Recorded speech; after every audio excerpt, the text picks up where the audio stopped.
Bueno, hermanos, ahora nos toca ver 1 Corintios 5, 6 al 13. En la introducción, este pasaje es una continuación del pasaje anterior. El tema es la disciplina de la iglesia, un tema que se hace críticamente necesario si la iglesia ha de ser como debe ser ante el Señor y el mundo.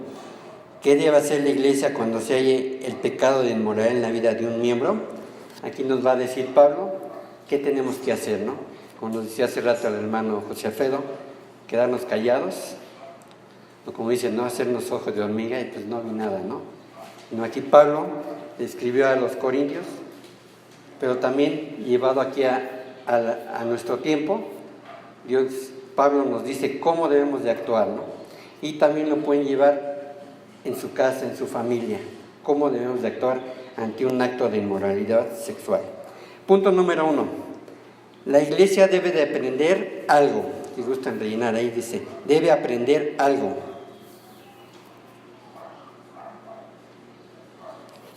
Un poco de levadura, o sea, pecado, leuda toda la masa. Versículo 6, que nos dice, hacen mal en jactarse.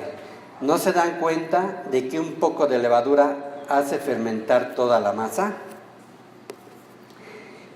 Quien ha cocinado o quien esté en la cocina, cuando batimos la masa y lo dicen tantita pizquita de levadura, ¿no? Y luego dicen hay que dejarla reposar, ¿para qué? Para que crezca. Entonces al cabo de unas 2 horas, si era una bolita de 10 centímetros, queda como de 20 o de 30, ¿no? Aquí igual nos está hablando Pablo de el pecado, ¿no? La levadura es un tipo de pecado en la Biblia. Por consiguiente, si se permite que el hombre y su pecado de inmoralidad permanezcan en la iglesia, el pecado del hombre se esparcirá. O sea, si permitimos que ese pecado, y como lo vimos en el pasaje anterior, bueno, es el que diezma más. ¿Cómo le vamos a decir, no? O sea, sí está viendo el pecado, pero pues... Entonces la mayoría, los demás van a decir, ¿y por qué él sí, yo no? Entonces va a leudar, va a fermentar toda la iglesia, no sé. Va a decir, bueno, pues él lo hace, pero yo también, así que no hay problema, ¿no? Si la iglesia acepta al hombre que está viviendo claramente en pecado, otros comenzarán a creer que ellos también pueden ser aceptos aunque pecaran. El hermano está pecando, ¿yo por qué no? ¿Sí? Si dejamos que haya un pecado, aquí nos habla de inmoralidad sexual, pero de alguna otra forma, ¿no? Algún otro pecado, y lo dejamos porque es el que lleva la alabanza. Pues ¿cómo le vamos a decir algo? No, es el que está predicando. Bueno, pues tiene sus problemitas, pero vamos a dejarlo. Entonces nos va a empezar a fermentar, va a empezar a los demás decir, y bueno, si él está pecando y todos lo saben, pues yo también, ¿no? Entonces va a haber eso. Si no hay restricciones sobre el pecado, entonces el pecado va a crecer, hermanos. Si no tomamos restricciones sobre el pecado en la iglesia va a crecer. Igualmente en sus casas. Si no toman esas restricciones ante el pecado, ¿qué va a pasar? Va a crecer, ¿no?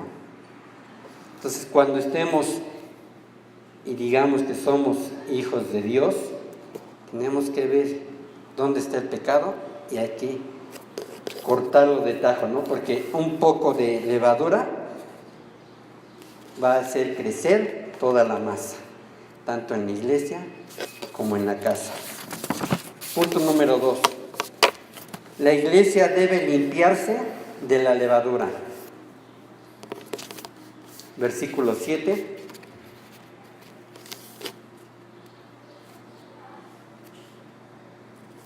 Nos dice, desháganse de la vieja levadura para que sean masa nueva, panes sin levadura como lo son en realidad, porque Cristo nuestro Cordero Pascual ya ha sido sacrificado.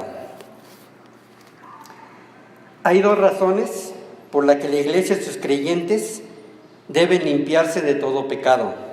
Punto 1. Los creyentes son nuevas criaturas. Aquí nos da la idea de la fiesta de Pascua judía. A la familia judía se le exigía por ley que eliminaran toda la levadura de la casa antes de celebrar la Pascua, ¿sí? Se les exigía incluso que encendieran velas y buscaran en toda la casa migajas de levadura que hubieran caído al suelo de la mesa y otros muebles. La purga de toda la levadura simboliza al pueblo, purgando la influencia corruptora del pecado en la vida de cada uno de ellos, ¿sí? Al quitar eso, ellos estaban simbolizando, ¿sí?, la influencia corruptora del pecado. Note el planteamiento: sin levadura como sois. Los creyentes de la iglesia ya eran sin levadura, eran nuevas masas, nuevas criaturas. Por consiguiente, no debían salir de la familia para traer la vieja levadura de vuelta a la familia, ¿sí? O sea, si ya somos nuevas criaturas, ¿sí?, no hay que volvernos a contaminar, hermanos. Tenemos que empezar a limpiar ese pecado, esas malas costumbres que tenemos. Nos hemos convertido en nueva criatura en Cristo. Se han echado de la casa sus viejos pecados y su viejo hombre. Aquí, por consiguiente, no debemos permitir que los viejos pecados regresen a nuestra vida y tampoco a la familia de Dios, es decir, a la iglesia. Como nuevas criaturas, hermanos, debemos de limpiar, debemos de quitarnos esos pecados. Y si ya trabajamos mucho en ellos y ya no lo tenemos, tampoco ir a contaminarnos y volver a traerlos, ¿no? Y el segundo punto dice: Cristo, nuestra Pascua, se ha sacrificado por nosotros y la iglesia. En la Pascua judía, cada familia mataba un cordero de Pascua y con su sangre pintaba el dintel de la entrada principal de la casa, como lo hicieron en el Éxodo, ¿no? Cuando estaban en Egipto, que dijo: va a pasar la sombra de muerte, entonces con la sangre del cordero pinten para que pase. Esto simbolizaba que la familia creía que la palabra de Dios, que Dios salvaría a la familia del juicio cuando Dios viera que la sangre del cordero de la Pascua cubría su casa. Esto que simbolizaba todo esto. Y esto resulta sorprendente. El cordero de la Pascua de la fiesta del Antiguo Testamento simboliza el gran cordero de la Pascua de Dios, que es Jesucristo. Aquí en el Antiguo Testamento nos habla de Jesucristo, ese cordero sin mancha. Cristo, nuestra Pascua, se sacrifica por nosotros. Por consiguiente, debemos purgar la levadura, el pecado y su influencia corruptora de nuestra vida. Debemos purgar todo el pecado y tomar la sangre de Cristo y cubrirnos nosotros mismos y a nuestra casa si deseamos que el juicio de Dios nos pase por alto. Si tú ya eres una nueva criatura, si eres hijo de Dios, ¿quién nos está limpiando? La sangre de Cristo, simbolizándolo, llevándolo al Antiguo Testamento, ¿sí? Era para que el juicio de Dios, al ver que ya nos cubrimos con la sangre de Cristo, pasara, ¿sí? Y si no lo teníamos, ¿qué nos dice? La paga del pecado, ¿qué es, hermanos? Muerte. Entonces, esa sangre de Cristo, cuando tú ya eres hijo de Dios, te debe de cubrir, debes de sacar todos esos pecados. No es una varita mágica que digan: ya hice la oración, ya me limpié. No, debemos de trabajar, hermanos, debemos de trabajar, pero teniendo la certeza de que Cristo, al sacrificarse, ya nos hizo nueva criatura, hermanos. Punto número 3. La iglesia debe celebrar la fiesta. Para rellenar y es celebrar, es decir, debe limpiarse. En el versículo 8, si alguien gusta leerme el versículo 8. Así que celebremos nuestra Pascua no con la vieja levadura, que es la malicia y la perversidad, sino con pan sin levadura, que es la sinceridad y la verdad. Ok, en este versículo observamos 4 elementos. Punto número 1, la palabra malicia nos señala que al parecer algunas personas en la iglesia se oponían a la presencia inmoral del hombre en la iglesia. Unos se oponían, ¿no? Decían: oye, pues está en pecado de inmoralidad, hay que hacer algo, ¿no? Pero los que apoyaban al hombre se mantenían firmes, No, pero es el que diezma más, pues ¿cómo no vamos a decir algo? Es el líder de alabanza, ¿no? Es el que sale a evangelizar y sin él, ¿qué vamos a hacer? ¿Sí? Y la malicia se instaló en los dos grupos, o sea, no los dejaba tomar una decisión firme. ¿Por qué? Porque la malicia, ¿sí? La palabra maldad significa más que solo pecado y carencia, significa sentir placer en el mal. La iglesia debe purgarse de su orgullo en los hombres prestigiosos que vivían en pecado inmoral. Toda maldad debe purgarse. Tenemos que sacar esa malicia, hermanos, que es la vieja levadura. La malicia, aquí nos dice en la NBI, perversidad, pero en la Reina Valera es maldad. La tercera nos dice la palabra sinceridad. Esto significa puro, transparente. Es algo a través de lo cual puede pasar la luz del sol, demostrando una pureza impecable. Es el que nos pide que seamos pan sin levadura, que seamos con sinceridad. También nos dice que es la palabra de verdad. También nos dice aquí, sino con pan sin levadura, que es la sinceridad y la verdad. ¿Y qué significa la verdad? Significa no adulterado, conforme a la naturaleza de cualquier cosa que sea cierta. Dios es verdad, por consiguiente, quiere decir ser igual a Dios. Por lo tanto, la iglesia debe hacer precisamente lo que es correcto. Si realmente somos hijos de Dios, debemos de hacer como iglesia, hacer lo correcto dentro de. Igual ustedes en sus casas deben de hacer lo correcto, porque Dios significa vivir en la verdad. Debe disciplinarse ella misma y al hombre inmoral. La iglesia debe disciplinarse ella misma y también al hombre inmoral. La iglesia debe purgar el pecado dentro de sí misma. O sea, no debemos de quedarnos callados, o debemos decir, no, si queremos ser una iglesia conforme a lo que quiere Dios, primero debemos de purgarnos como iglesia, después el pecado, la inmoralidad, sea quien sea. ¿Sí? La palabra celebremos, como lo vimos aquí, que la iglesia debe celebrar. La iglesia debe continuar celebrando la fiesta, continuar purgando la vieja levadura del pecado y sus influencias corruptoras. No es porque ya soy salvo, ya no va a haber pecado, ¿sí? No debemos de estar continuamente purgándonos de esa vieja levadura del pecado y su influencia corruptora. No por decir, es que ya todos los que estamos aquí somos salvos, ya no nos va a entrar el pecado. El enemigo a quién va a atacar, hermanos, a los que estamos en la palabra. A los que están afuera ya los ganó. Entonces ya no tienen que hacer nada, ya están ganados para él.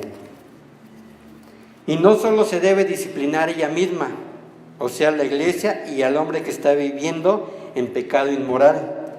Debe de continuar manteniéndose pura, continuar celebrando la fiesta de pureza ante Dios. Debemos de continuar siendo puros, hermanos. Hay que continuar esa fiesta de la Pascua, que es la pureza ante Dios. Punto número 4.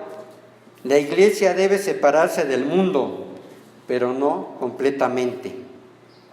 Tenemos versículos 9 y 10. Si me los quiere leer, Moni, fuerte. Por carta.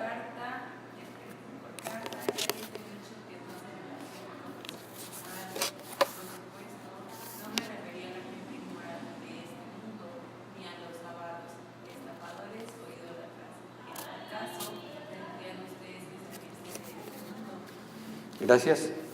Aquí al parecer Pablo ya les había escrito una epístola o carta anterior a los Corintios.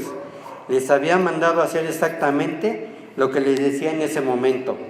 no juntarse con aquellos que viven en función del pecado y de este mundo. Y la palabra juntarse significa mezclarse. No debemos de mezclarnos, ¿sí? Pablo había mencionado 4 tipos de pecados inmorales que debían mantenerse fuera de la iglesia y separados de los creyentes. Aquí Pablo nos dice de cuál no debemos de mezclarnos. Punto número 1. La iglesia no debía mezclarse con los fornicarios de este mundo. La palabra fornicación significa todos los tipos de actos sexuales inmorales. Incluye el adulterio, el sexo prematrimonial, la homosexualidad y todas las formas de desviación sexual.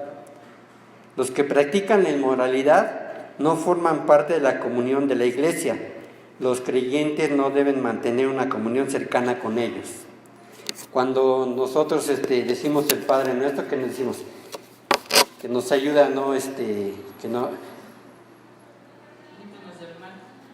que nos libre del mal, ¿no?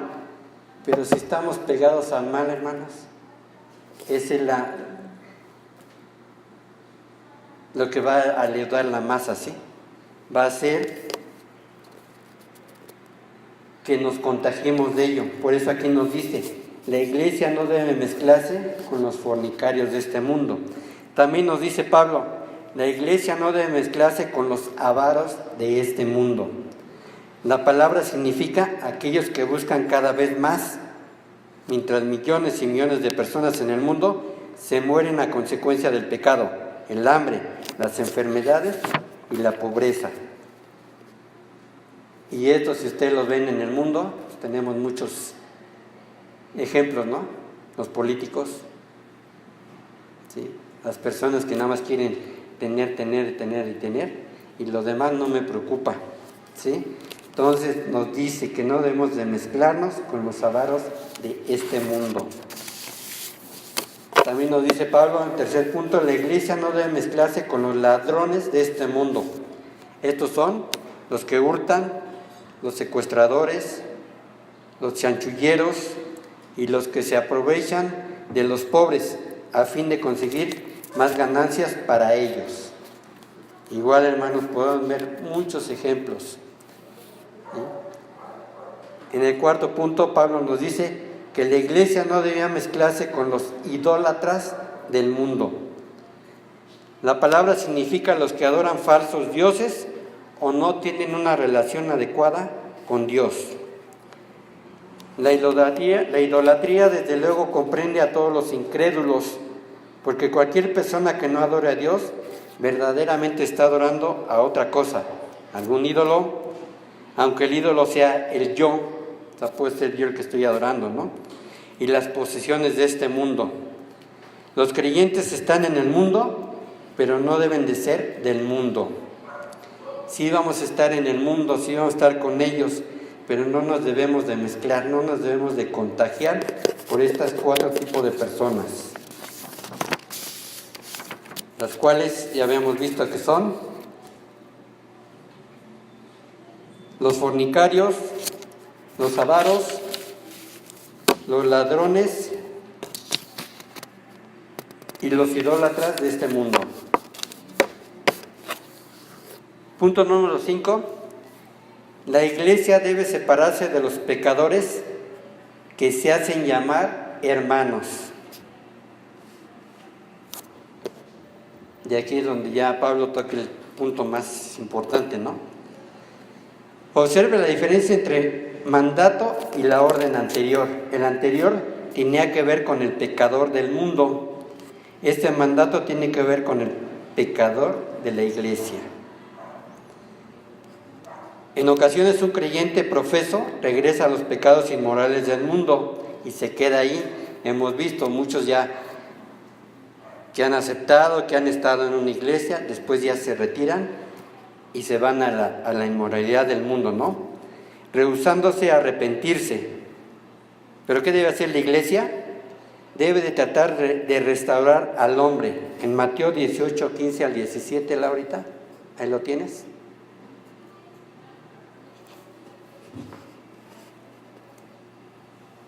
Es lo que debe hacer la iglesia. Si alguien gusta leérmelo.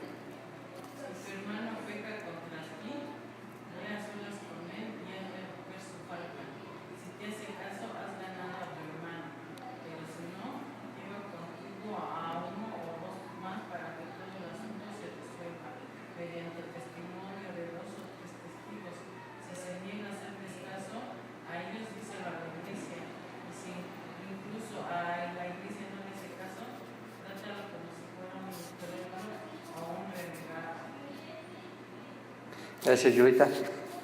Si el hombre se rehúsa a responder y a arrepentirse de los intentos misericordiosos de restauración que se hayan hecho, cuando ya hemos trabajado con él, hemos hecho para que él se restaure y no lo quiere hacer, la iglesia no tiene otra opción que separar al hombre, ¿no? Decirle pues con la pena, con permiso, pero no queremos que nos leude toda la iglesia, ¿no? Que nos contamine toda la iglesia. Debemos de ser firmes en esas decisiones, hermanos. Aquí Pablo les escribía a ellos, pero podemos llevarlo a nuestro tiempo real. Y es lo mismo que estamos haciendo. Y es lo mismo que hacemos cuando vemos que algún líder de la iglesia algo está en pecado. Pues lo dejamos, ¿no? No hacemos nada. Pues allá es su vida y él que entregue cuentas con Dios. Aquí Pablo nos dice eso. Y por último, ¿qué nos dice Pablo? La iglesia debe juzgar solo a aquellos dentro de la iglesia. Dios juzga a aquellos fuera de la iglesia. Versículos 12 y 13 nos dice, ay, no tan rápido y ahorita.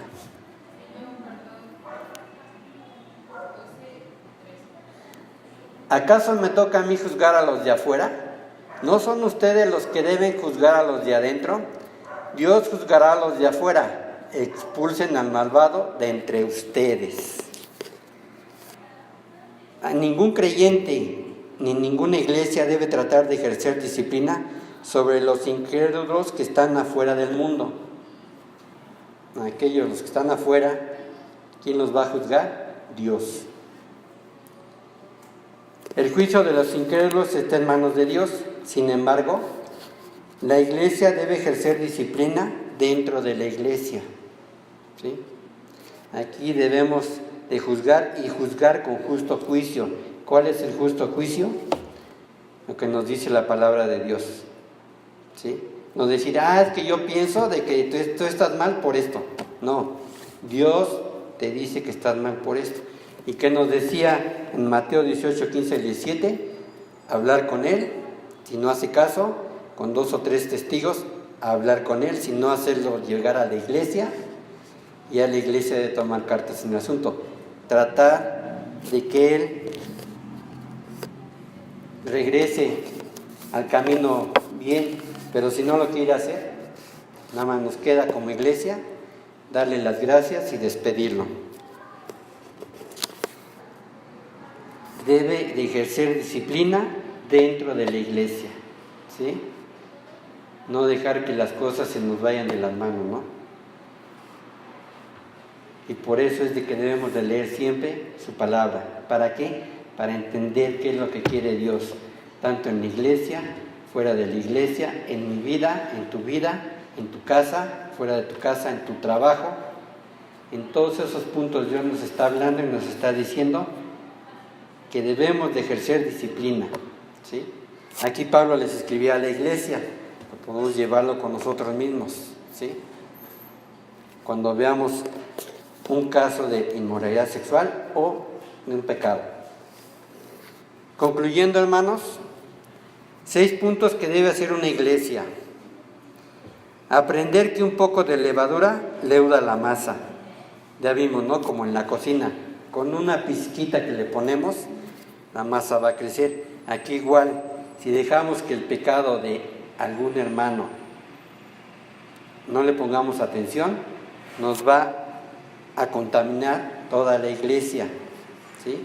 O va a haber divisiones, porque unos van a estar en contra y unos van a estar a favor.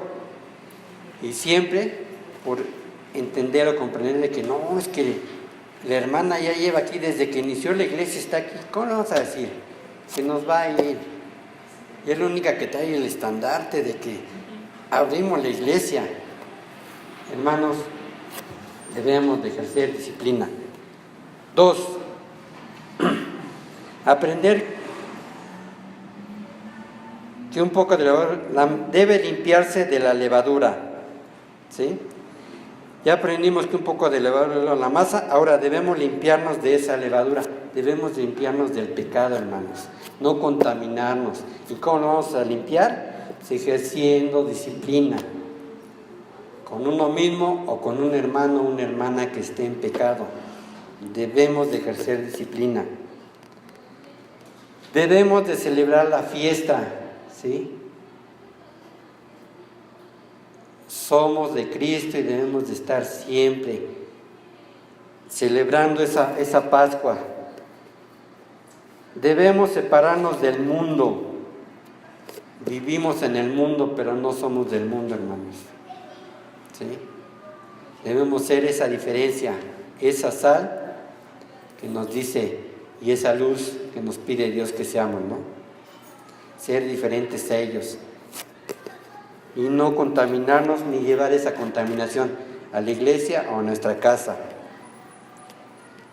Debemos separarnos de los pecadores que se hacen llamar hermanos. Si realmente uno que se hace llamar hermano vive en pecado, lamentablemente pues no es hermano, no es hijo de Dios.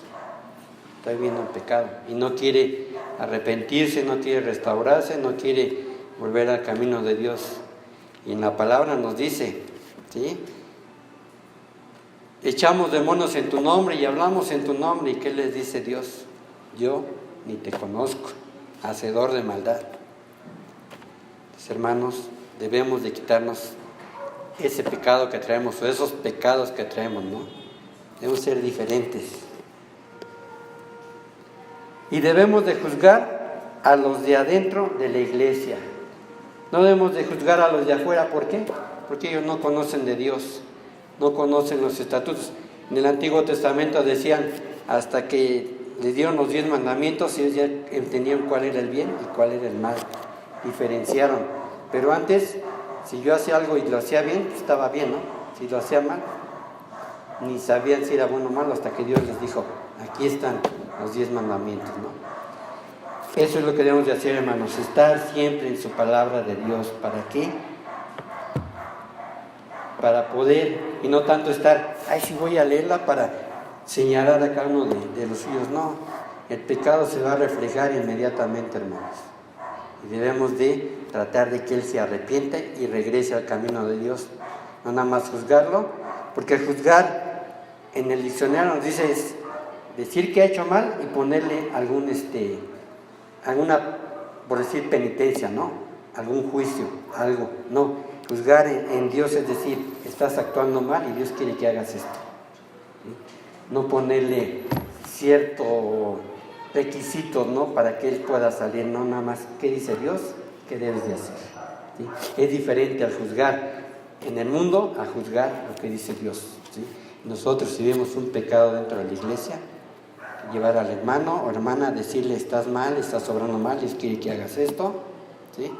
Obviamente, si yo lo estoy haciendo, puedo, pero si yo igual estoy pecando lo que el hermano, bueno, es que es él, no yo, ¿no? O sea, siempre vemos al de enfrente, ¿no, hermanos?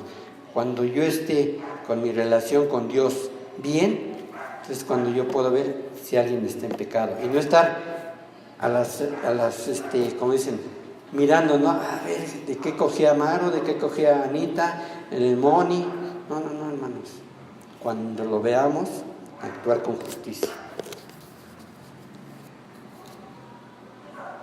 El pecador inmoral que se rehúsa a arrepentirse debe ser destituido de la iglesia.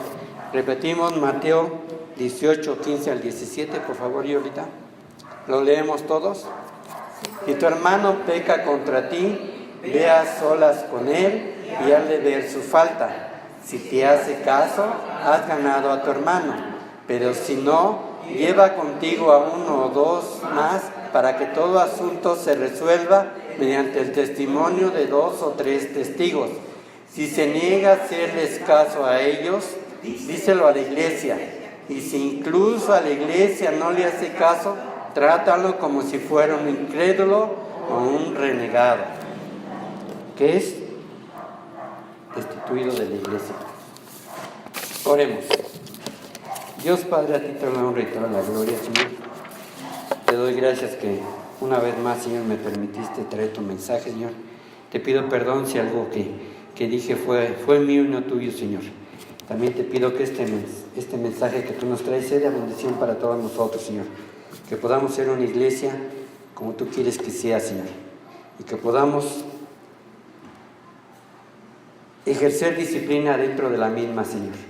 Sabemos que es duro para nosotros como seres humanos, Señor, pero tú nos mandas esto, que disciplinemos dentro de la iglesia, sea quien sea el cargo que tenga, el ministerio que tenga, Señor, porque queremos que sea una iglesia conforme tú quieres que sea. Te damos gracias, Señor, y te pedimos que podamos aprender que un poco de levadura va de la masa, que un pecado, por muy pequeño que sea, nos va a corromper, que podamos limpiarnos de esa levadura, de ese pecado, que debemos de seguir celebrando esa Pascua, Señor, esa liberación que tú nos has dado, esa vida eterna que tú nos has dado a través de tu Hijo Jesucristo, Señor,